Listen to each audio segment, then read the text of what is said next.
ደስታ ለማግኘት ነፍሳችሁን መጠበቅ አለባችሁ እንዴት ነው ነፍሴን መጠበቀው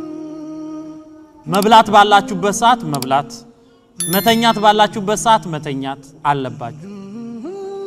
ራሳችንን እንድትጠብቅ አላህ አለይኩም አንፉሰኩም ራሳችሁን ጠብቁ ብሏል ወላ ትልቁ በአይዲኩም ኢላ ተህሉካ ራሳችሁን ወደ ጥፋት አትዳርጉ ነው የሚለው አንድ ሰው የራሃብ አድማ ማድረግ አይችልም ራሱን መቆንጠጥ አይችልም መታጠብ ሲችል ቆሽሾ ከሄደ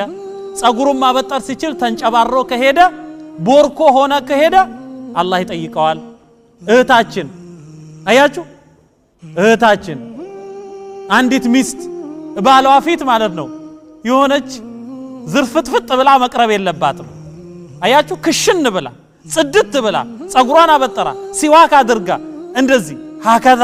ለምን አላህ ስላዘዘኝ ብላ ማለት ነው አንድ ባል አያችሁ ልክ እሱ ሚስቱ መሆን እንዳለባት እሱም ሊሆን ይገባል ወለሁን مثل الذي عليهن خير ለዚህ አንድ ሰው ሸንቃጣ ጽዱ አያችሁ ጀንተል ያለ ጥርሱ ነጭ የሆነ ጡንቻው ጣውላ መሆን የለብህም ፑሽ አፕ ስራ አየው ዘርፈትፈት አትበል ሸንቀጥ በል አየው እንደዚህ ነው ለዚህ ስትታይ